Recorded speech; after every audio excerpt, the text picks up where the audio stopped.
Hello everyone. So very important topic, very important course that we are going to study in this semester. That is semester 4. The course code is 314301, and of course the title of the course is Environmental Education and Sustainability. In bracket EES, in short form you can call it EES, that is Environmental Education and Sustainability. Now what is this sustainability? What is environment education? Everything you are going to learn in this course. Environmental education काय आहे आणि sustainability सर्वात जास्त महत्त्वाचं आहे. Sustainability हे काय आहे या कोर्समध्ये आपल्याला शिकायचं आहे. हा कोर्स फक्त मार्कांच्या दृष्टीने महत्त्वाचा नाही आहे, तुमचं आमचं सर्वांचं लाईफ डिपेंड आहे या गोष्टीवर. कारण निसर्ग आणि एन्व्हायरमेंट याच्यावरच आपलं जीवन अवलंबून आहे आणि निसर्गासोबत आपण किती खेळ मांडला आहे. त्याचमुळे कंपल्सरी हा सब्जेक्ट आपल्या सर्वांना इंजिनिअरिंगमध्ये पण केलेला आहे आणि इतर सर्व ब्रँचेसमध्ये पण केलेला आहे की आपण ज्या गोष्टींनी आपल्याला ऑक्सिजन मिळतोय, ज्या गोष्टीमुळे आपल्याला जेवण अन्न मिळतं आहे, निवारा मिळतो आहे, असं एन्व्हायरमेंट म्हणजेच नेचर, तेच जर का आता पूर्ण आपण खराब करून टाकलं तर येणाऱ्या पिढ्या आणि आता जी पिढी आहे त्यांना काय शिल्लक राहणार आहे आणि त्यांचं जीवन कसं राहणार आहे, ह्यासाठी आपल्याला हा अभ्यासायचा आहे. आणि खूप महत्त्वाचा कोर्स आहे. प्रत्येकाने फक्त मार्कांच्या दृष्टीने नाही अभ्यासायचं आहे, तर आपण एक सुजाण नागरिक आणि आपण या निसर्गाचं आणि एन्व्हायरमेंटचं खूप देणं लागतो या काळजीने, या पोटतिडकीने हा विषय आपण अभ्यासायचा आहे आणि त्याचा अवलंब करायचा आहे आपल्या नेहमीच्या जीवनामध्ये. तो काय आहे याची ओरिएंटेशन, याची ओळख आज आपण करून घेणार आहोत. मग सर्वात आधी का दिलाय हा विषय आपल्याला? राशनल म्हणजे काय? क्यों दिया है ये सब्जेक्ट हमें पढ़ने के लिए? मार्क्स के लिए नहीं, आप लोगों को अगले सेमेस्टर में प्रमोट करने के लिए नहीं. See, the survival of human beings is solely depending upon the nature. प्रत्येक माणसाचं, प्रत्येक सजीवाचं जगणं हे निसर्गावर अवलंबून आहे. निसर्गातनंच ऑक्सिजन मिळतो, कार्बन डायऑक्साईड मिळतो, निसर्गातनंच आपल्याला खाणं पिणं मिळतं, पाणी मिळतं आणि ते जर नसेल तर आपण जिवंत राहू शकत नाही, हे सर्वांना माहिती आहे. जर माहिती नसेल तर 3 मिनिटं नाक किंवा तोंड बंद करून ठेवा आणि मग तुम्हाला समजेल की ज्या निसर्गातनं आपल्याला ऑक्सिजन मिळतो तो किती महत्त्वाचा आहे. परंतु हा ऑक्सिजन किती शुद्ध आहे आणि किती प्युअर आहे हे आपल्या सर्वांना माहिती आहे. म्हणून तो ऑक्सिजन शुद्ध ठेवणं हे आपलंच कर्तव्य आहे आणि त्याच्यासाठी हा विषय आपल्याला अभ्यासायचा आहे. Thus, threats to environment directly impact on existence and health of humans as well as other species. प्रत्येक सजीव जो या निसर्गामध्ये राहतो, जर का आपलं पर्यावरण खराब झालं तर त्या पर्यावरण खराब होण्याचे जे दुष्परिणाम आहे हे प्रत्येक सजीवाच्या जीवावर, त्याच्या आरोग्यावर आपल्याला दिसतात, जे की आपल्याला दिसत आहेत. आज तुम्ही जर बाहेर गेलात तर तुम्हाला मास्क लावण्याशिवाय पर्याय नाही. दिल्लीसारखं शहर असं झालं आहे की तिथे प्रत्येक रूममध्ये आपल्याला एअर प्युरिफायर लावावा लागतो आहे. आज आपलं पाणी शुद्ध नाही आहे. आपल्या घरामध्ये जे वॉटर प्युरिफायर आहेत हे त्याचं प्रमुख कारण आहे की आपण वॉटर प्युरिफायरने प्युरिफाय केलेलं पाणी पिल्याशिवाय बाहेर जाऊ शकत नाही. याचा अर्थ आपण निसर्गासोबत खूपच मोठा खेळ मांडलेला आहे आणि म्हणून आपल्याला हा विषय अभ्यासायचा आहे. Depletion of natural resources and degradation of ecosystem is accelerated due to the growth in industrial development. आपण औद्योगिकरण केलेलं आहे, गरजेचं होतं, ठीक आहे, परंतु आता इतक्या मोठ्या प्रमाणात हे औद्योगिकरण झालेलं आहे की त्यामुळे आपला आजूबाजूचा परिसर, आपण जो ऑक्सिजन घेतो आहे श्वासाद्वारे, तो सुद्धा, पाणी सुद्धा, आपलं जेवण सुद्धा सर्व प्रदूषित झालेलं आहे. मग एवढं मोठ्या प्रमाणावर जर का इंडस्ट्रियलायझेशन म्हणजे औद्योगिकरण होत आहे आणि जी इकोसिस्टम आहे त्या इकोसिस्टमचा म्हणजेच काय, बायोडायव्हर्सिटीचा परिणाम एकमेकांवर होतो. ऑक्सिजन कमी झाला तर आपलं काय होणार? कार्बन डायऑक्साईड जायला जास्त झाला तर वनस्पतींचं काय होणार, झाडांचं काय होणार, आणि झाडच नसली तर मग आपलं काय होणार? ह्या एकमेकांचा परिणाम हा एकमेकांवर होणारच आहे आणि हे सर्व डिग्रेड होत आहे, कमी होत आहे हे सर्व नॅचरल रिसोर्सेस या इंडस्ट्रियलायझेशनमुळे. आणि आपली पॉप्युलेशन ग्रोथ अमाप वाढलोय, आपण जगामध्ये नंबर 1 झालोय, चीनला पण मागे टाकलंय आपण लोकसंख्येच्या बाबतीत.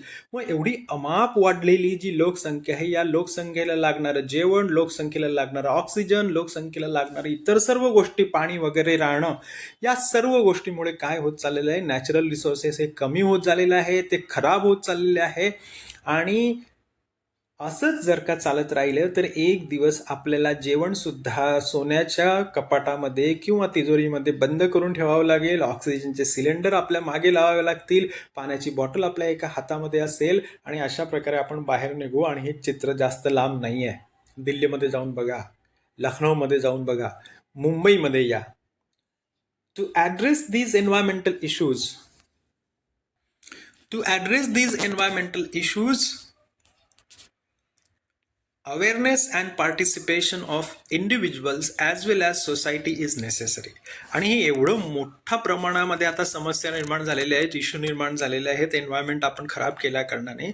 तर कोणते कोणते एन्व्हायरमेंटलचे प्रॉब्लेम्स आपण समस्या आपण तयार केलेल्या आहेत याबाबत सर्वांना अवेअर करण्यासाठी, सर्वांना या गोष्टीची जाणीव करून देण्यासाठी आणि पूर्ण समाजाचा यामध्ये आपण सहभाग घेण्यासाठी की जेणेकरून एन्व्हायरमेंट आपण पूर्ववत कसं करू शकू याच्यासाठी सर्वांचा सहभाग, सर्वांना याबद्दलची जाणीव करून देण्यासाठी हा विषय आपल्याला शिकायचा आहे. Environmental education and sustainability provide an integrated and interdisciplinary approach to study the environment system and sustainability approach to the diploma engineers. Environmental education आणि सस्टेनेबिलिटी हा विषय तुम्ही शिकलात तर ह्याच्यामुळे आपल्याला एक इंटिग्रेटेड म्हणजे काय, सर्वसमावेशक आणि इंटरडिसिप्लिनरी म्हणजे काय, एकमेकांवर अवलंबून असलेला एक अप्रोच, त्याद्वारे आपण पूर्ण पर्यावरणविषयक जी सिस्टम आहे आणि ती कशी शाश्वत राहील याचा अभ्यास करण्यासाठी डिप्लोमा इंजिनियर्सला हा विषय देण्यात आलेला आहे. मला असं वाटतं पूर्ण सिलेबस जो आहे या कोर्सचा त्याचा गोषवारा या राशनालमध्ये मी तुम्हाला सांगितलं आणि एवढं आपल्याला करायचं आहे. लक्षात ठेवा, जर का आपण नाही केलं हे तर आपण मोठे गुन्हेगार ठरणार आहोत येणाऱ्या पिढ्यांचे आणि जी आता पिढी आहे तुमच्या लोकांची त्याचे. Industry employer expected outcome. मग जी इंडस्ट्रीमध्ये तुम्ही काम करणार आहात त्याचे जे एम्प्लॉयर आहेत, मालक आहेत, त्यांनी तुमच्याकडनं काय अपेक्षा केली आहे हा कोर्स शिकल्यानंतर? Resolve the relevant environmental issue through sustainable solutions. म्हणजे काय, ऑक्सिजन नाही आहे, पूर्ण प्रदूषण झालेलं आहे, हवेचं प्रदूषण आहे, पाण्याचं प्रदूषण आहे, जमिनीचं प्रदूषण आहे, सगळं प्रदूषण आपण करून ठेवलेलं आहे आणि मेन कारण त्याचं ऑटोमोबाईल इंडस्ट्री आणि इंडस्ट्रियलायझेशन आहे. मग तुम्ही इंडस्ट्रीमध्ये काम करणार आहात, तुमच्या इंडस्ट्रीमुळे हे सर्व काही गोष्टी तयार झालेल्या आहेत, समस्या तयार झालेल्या आहे. तर मग हे जे एन्व्हायरमेंटलच्या ज्या समस्या आहे, पर्यावरणाच्या ज्या समस्या आहे त्या सोडवण्यासाठी तुम्ही शाश्वत असे काही सोल्युशन्स, काही रेमेडीज तुम्ही आणा आणि तुम्ही हा विषय शिकल्यानंतर तुम्ही नक्कीच ते आणाल. आता सस्टेनेबल सोल्युशन्स म्हणजे काय, की तुम्ही असं सोल्युशन्स किंवा अशी रेमेडीज वापरायची, असा इलाज करायचा की त्या रेमेडीजचे काहीही साईड इफेक्ट नसणार आहेत एन्व्हायरमेंटवर. जसं की एक सोपा विषय, सोपा बघा, थर्मल एनर्जी जी आपण तयार करतो, जी औष्णिक ऊर्जा आपण तयार करतो, त्याच्यामुळे आपला बल्ब चालतोय, आपला मोबाईल चालतोय, परंतु त्याच्यामुळे कोळसा आपण जाळतो आणि त्या कोळशामुळे खूप सारं प्रदूषण होतं. मग इलेक्ट्रिसिटी तर आपल्याला पाहिजेच आहे, इंडस्ट्रियलायझेशन बिना इलेक्ट्रिसिटीनेच होऊ शकणार नाही. मग अशा परिस्थितीत इलेक्ट्रिसिटी जनरेट करण्यासाठी जर का आपण विंड एनर्जी वापरली, जर का टायडल एनर्जी वापरली किंवा सोलर एनर्जी वापरली तर नक्कीच थर्मल जी एनर्जी आहे ती आपल्याला घेण्याची गरज पडणार नाही. आणि ही जी एनर्जी आहे, thermal energy, solar energy, tidal energy, ocean energy, यांच्यामुळे एन्व्हायरमेंटवर कोणताही साईड इफेक्ट होत नाही. असे सोल्युशन्स तुम्ही निर्माण करणं ही अपेक्षा आहे तुम्हाला एम्प्लॉय करणं कुठल्याही इंडस्ट्रीच्या एम्प्लॉयरकडनं हा विषय शिकल्यानंतर. आय होप की मी तुम्हाला हे योग्य प्रकारे सांगू शकतोय.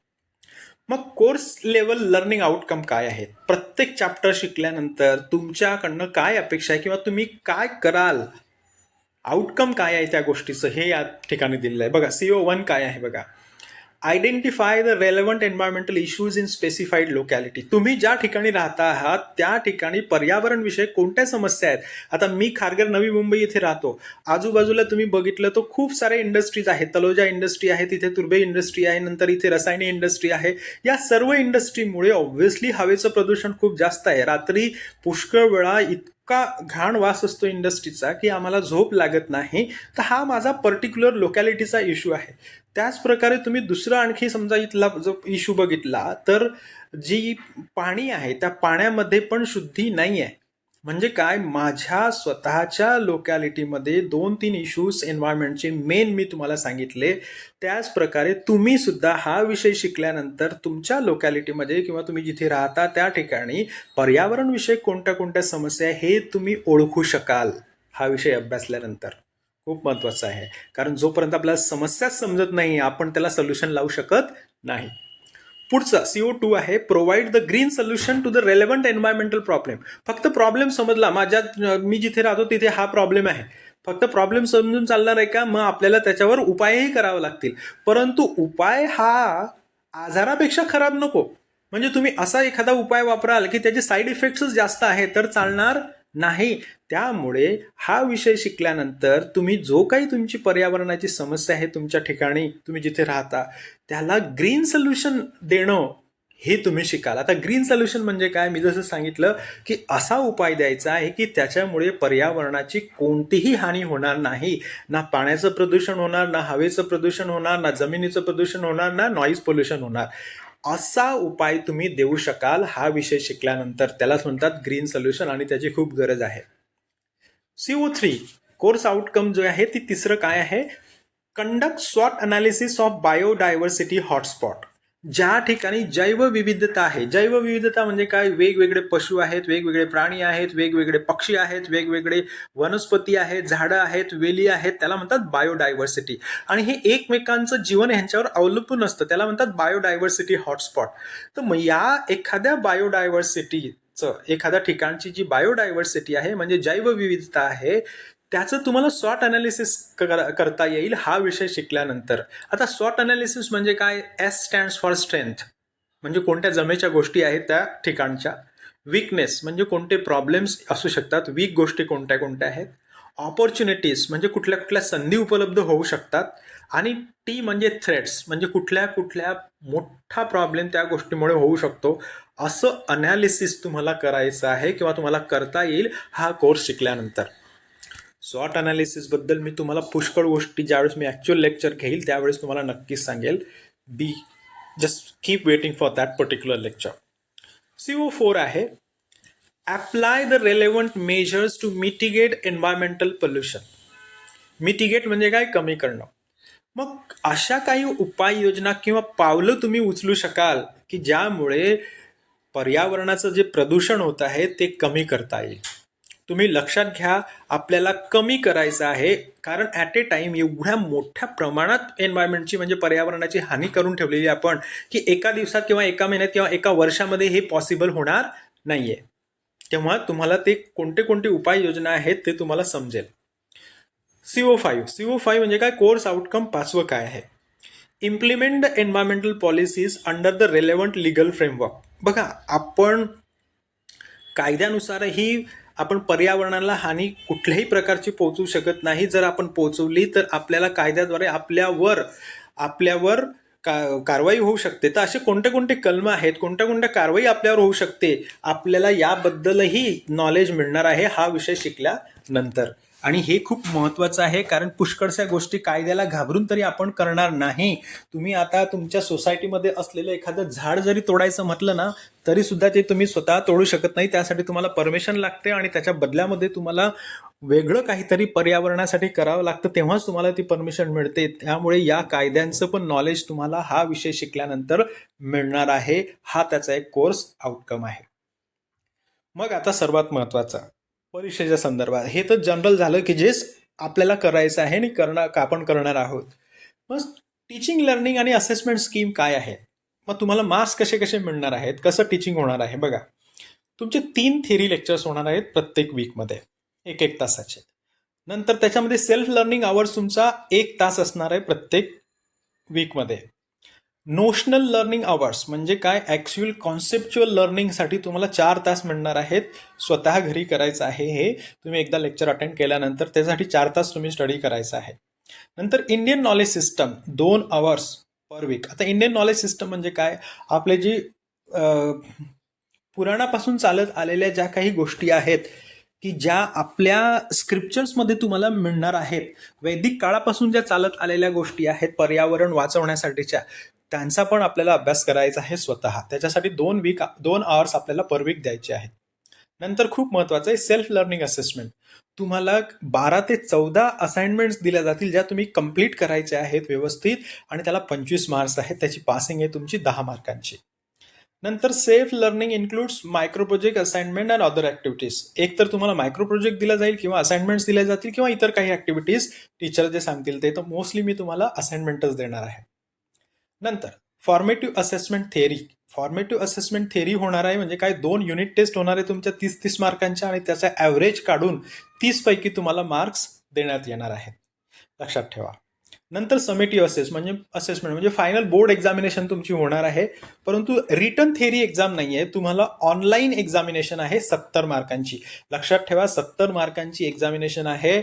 1.5 तासाचा तुमचा पेपर होणार आहे शेवटी. म्हणून हा विषय फक्त तुम्ही, एक्झाम तर खूप महत्वाचीच आहे, त्याच्या व्यतिरिक्त मी सांगितलं तुम्हाला, जर का तुम्हाला जिवंत राहायचं असेल ना, तरच हा तुम्ही व्यवस्थित अगदी काळजीने आणि अतिशय गंभीरतेने हा विषय शिकण्याची आणि त्याचा अंमलबजावणी करण्याची गरज आहे. आणि म्हणून हा विषय शिकायचा आहे, आणि त्याच्यासाठी 70 मार्कांचं वेटेज आहे. बोर्ड एक्झाम होणार आहे तुमची ऑनलाईन. तर अशा प्रकारे तुमची जी पासिंग होणार आहे ती 40%. म्हणजे काय, समेटिव्ह असेसमेंट आणि फॉर्मेटिव्ह असेसमेंट म्हणजे तुमची पासिंगचे पर्सेंटेज जर का 40% नसतील तर तुम्ही पास होणार नाही. मग हे युनिट नंबर 1 वाचून घ्या. आपण कोणते कोणते विषय शिकणार आहोत, कोणत्या कोणत्या पॉईंट शिकणार आहोत. Unit number 2 sustainability and renewable resources, की शाश्वतता काय आहे. सस्टेनेबिलिटीचा सोपा अर्थ, तुम्ही जे काही कराल त्याच्याने पर्यावरणाची कोणतीही हानी होणार नाही, त्याला म्हणतात सस्टेनेबल डेव्हलपमेंट. रिन्युएबल रिसोर्सेस म्हणजे काय, पुन्हा पुन्हा आपण ते रिन्यू करू शकतो, असं आपल्याला यात शिकायचं आहे. नंतर इकोसिस्टम आणि बायोडायव्हर्सिटी, जे पर्यावरण आहे त्याच्यामध्ये विविध जीवजंतू राहत असतात, ते एकमेकांवर कसे अवलंबून आहे, आणि त्यापैकी एखादा घटक जरी आपण कमी केला किंवा खराब केला, प्रदूषित केला, तर त्याचा परिणाम सर्वांवर कसा होतो हे तुम्हाला यामध्ये शिकायला मिळणार आहे, आणि खूप गंभीर विषय आहे हा. नंतर एन्व्हायरमेंटल पोल्युशन, कुठलं कुठलं पोल्युशन होत आहे, आता तुम्ही जे काही खाता आहात, जे पाणी पिता आहात, जी श्वास घेता आहात, त्याच्यामध्ये किती प्रदूषण झालेले आणि त्याचे परिणाम किती वाईट होत आहेत तुमच्या जीवनावर, या सर्व गोष्टी तुम्हाला यात कळणार आहेत. तेव्हा खूप गंभीर विषय आहे हा. पुढचं आहे environmental legislation and sustainable practices. म्हणजे आपण पर्यावरण वाचवण्यासाठी जे काही उपाय करणार आहोत ते सस्टेनेबल कसे आहेत, त्याचप्रमाणे कोणते कोणते कायदे आहेत की ज्याने पर्यावरणाला कोणीही हानी पोहोचवू शकत नाही, या सर्व गोष्टी यात तुम्हाला या चॅप्टरमध्ये शिकायला मिळणार आहेत. तर अशा प्रकारे खूप इम्पॉर्टंट असा हा कोर्स आहे जो की आपल्याला शिकायचा आहे. आता असाइनमेंट्स कसं आहेत बघा, खूप महत्त्वाचे आहेत. या असाइनमेंट्स तुम्हाला करायच्या आहेत. Suggest the steps to implement और improve the implementation of 5R policy, जसं रिसायकल, रियूज, रिफ्यूज, हे जे काही 5R आहेत त्याबद्दल ही असाइनमेंट आहे. नंतर draft and article on India strategies to progress across the sustainable development goals. पुढची असाइनमेंट आहे make a chart of renewable and non renewable energy resources mentioning the advantages and disadvantage. मी तुम्हाला हे सगळं रेडीमेड देणार आहे, तुम्ही फक्त ऐकायचं आहे, व्यवस्थित लिहून आणायचं आहे आणि प्रॅक्टिकल परफॉर्म करायचे आहेत. हे सर्व मी तुम्हाला रेडीमेड ऑफकोर्स देणार आहे, त्यामुळे तुम्ही काहीही काळजी करण्याची गरज नाही. किंवा एखाद्या शिक्षकाने ठरवलं की मला मायक्रो प्रोजेक्ट द्यायचा आहे तुम्हाला, तर मायक्रो प्रोजेक्ट पण तुमच्या सिलेबसमध्ये अशा प्रकारे दिलेले आहेत. येस, हे खूप महत्त्वाचं आहे, सर्वांनी लक्षात ठेवा. जे युनिसेफ सर्टिफिकेशन आहे हे पण खूप महत्त्वाचं आहे. जर तुम्हाला सेल्फ लर्निंग असेसमेंट वगैरे काही करायच्या नसतील तर तुम्ही हे करू शकता, स्वतः करू शकता घरी. ऑनलाईन तुम्हाला हा कोर्स अवेलेबल आहे. तुम्ही जर हे केलं तर तुम्हाला 25 मार्कांचे सेल्फ लर्निंग असेसमेंट करण्याची गरज नाही. तुम्ही या कोर्समध्ये जे काही तुमची ग्रेड असतील त्यानुसार तुम्हाला 25 पैकी मार्क्स प्रत्येक शिक्षक म्हणजे मी पण तुम्हाला देणार आहे. मग ह्यात काय असणार आहे, students may complete the self paced course launched by youth leadership for climate exchange under UNICEF programme on portal www.mahayouthnet.in. या पोर्टलवर जाऊन युनिसेफचा हा जो कोर्स आहे, जो की youth leadership for climate exchange यांनी जो तयार केलेला आहे, तो जर तुम्ही केला, त्याचे 5 मॉड्यूल जर तुम्ही कंप्लीट केले तर डेफिनेटली तुम्हाला 25 पैकी चांगले मार्क्स मिळतील. आता ते 5 मॉड्यूल्स कोणते कोणते आहेत बघा. Living with climate change, water management and climate action, energy management and climate action, waste management and climate action, biocultural diversity and climate action. हे जर का तुम्ही व्यवस्थित कंप्लीट केले, ह्यात तुम्ही पास झाला तर तुम्हाला 25 पैकी इझिली मार्क्स मिळतील. आणि लक्षात ठेवा, if students complete all the 5 units they are not required to undertake any other assignment, micro project, activities specified in the course. These units will suffice to their evaluations under SLA component. म्हणजे SLA self learning असेसमेंटचं जे 25 मार्कांचं आहे ते तुम्हाला यामध्ये, जर का तुम्ही हे 5 मॉड्यूल्स कंप्लीट केले युनिसेफचे, तर तुम्हाला करायची गरज पडणार नाही. ऍक्टिव्हिटीज, ह्या जर का ऍक्टिव्हिटीज दिल्या तर मायक्रो प्रोजेक्ट देणार नाही आणि असाइनमेंट देणार नाही. मग ऍक्टिव्हिटीज कोणत्या कोणत्या, या सर्व ऍक्टिव्हिटीज यामध्ये तुम्हाला दिसते. हे पण खूप महत्वाचं आहे. ह्याच्यापैकी तुम्ही काहीही करू शकता. अशा प्रकारे एन्व्हायरमेंटल एज्युकेशन अँड सस्टेनेबिलिटी हा कोर्स आपल्याला शिकायचा आहे सेमिस्टर 4 मध्ये. हा प्रत्येक सेमिस्टरमध्ये तुम्हाला असणार आहे आणि ॲज अन इंजिनियर तुमच्यावर खूप मोठी जबाबदारी आहे. हा कोर्स शिकल्यानंतर त्याचा उपयोग आपल्या लाईफमध्ये करणे आणि इतरांना तो समजावून सांगणे. I wish you very good luck, and we will definitely continue all these lecture series of the whole chapters, all chapters of this course. Besides that, I will be giving you ready-made assignments for self-learning assessment. You have to simply listen and you have to copy whatever I give you and you have to submit it. Besides that, there would be summative assessment of 70 marks. So for 70 marks, what type of questions will be asked, with 4 alternatives. Everything I will be dealing with, and I will be uploading all these videos. So stay tuned. All the very best. Good luck. Thank you.